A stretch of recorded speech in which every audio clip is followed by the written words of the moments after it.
Hello everyone, जैसा कि आप जानते हैं कि ये एक एजुकेशनल चैनल है क्रेजी इंग्लिश, और इस पर आज का हमारा टॉपिक है central idea of some important poems. क्योंकि आजकल बोर्ड के एग्ज़ाम्स काफ़ी नज़दीक हैं, तो इसलिए हमने ये वीडियोस बच्चों की रिक्वेस्ट थी कि कुछ वीडियोस सेंट्रल आइडियाज़ की वीडियोस बना दें जिससे कि उनको ये याद करने में आसानी हो। तो यहाँ पर शॉर्ट में सेंट्रल आइडिया है कुछ पोएम्स की, जिनको अच्छे से एक्सप्लेन किया गया है जिससे कि आप अच्छे से इसे लर्न कर सकें। तो आज हम पढ़ेंगे पोएम द ट्रीज़ के बारे में। द ट्रीज़ की सेंट्रल आइडिया है ये। The poem The Trees has shown a good conflict between man and nature. Man has harmed the forests and kept the plants inside the house. Students, यहाँ पर जो trees के बारे में ये पोएम दी गई है, यहाँ पर ट्रीज़ को कंपेयर किया गया है वुमेन से। जो इस पोएम की जो पोएटेस हैं, उन्होंने वो उस टाइम की हैं जब महिलाओं को घर से बाहर नहीं निकलने दिया जाता था। उनके ऊपर बहुत सारी बाउंडेशंस लगाई जाती थी।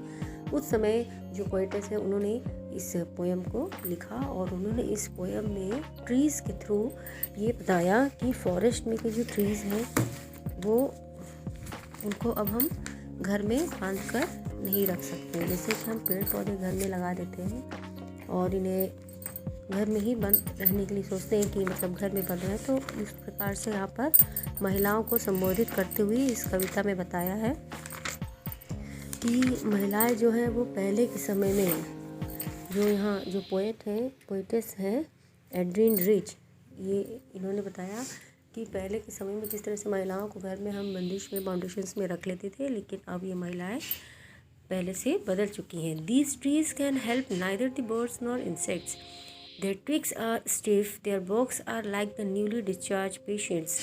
अब हम आज की महिलाएं जो है ये अपने कॉन्फ्लिक्ट को बाहर की दुनिया में ला रही हैं। अपनी जो खूबियाँ हैं, अपने अंदर जो भी पॉजिटिविटीज़ हैं, उन सबको इस दुनिया में के सामने लाना चाहती हैं। और their barks are like the newly discharge patients, उनके अंदर जो चीज़ें उनके अंदर दबी हुई थी शुरू से, जो चाहती थी कि घर की चार दीवारी से बाहर निकलें, दुनिया में अपनी खूबियाँ, अपना जो भी हमारे इंटरेस्ट हैं उनको जाहिर करें, तो ये सारी चीज़ें अब हम कर सकते हैं। यहाँ बता रहा जिस तरह की जैसे कि कोई पेशेंट कोई मरीज़ जो होता है वो डिस्चार्ज होने वाला होता है, लेकिन उसके पहले ही उसको ये फीलिंग हो जाती है कि कब मैं जल्दी से अपने घर पहुँचूँ। बिल्कुल उसी प्रकार से महिलाओं को भी फ्रीडम की बहुत आवश्यकता थी। Their leaves rush towards the glass window for light. The poetess is writing long letters sitting inside her room. यहाँ बता रहा है कि जो पोएटेस हैं एड्रीन रिच, ये अपने रूम में बैठकर ये पोएम लिख रही हैं, और इस पोएम के द्वारा वो ये कहना चाहती हैं कि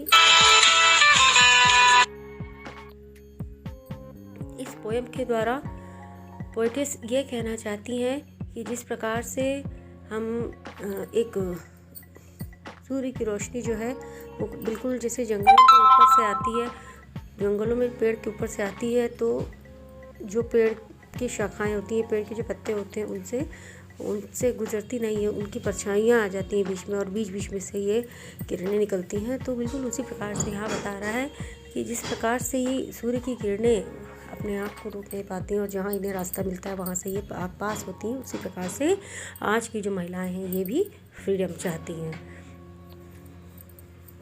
But she feels swell of leaves and lichen. The tree should get enough light and air.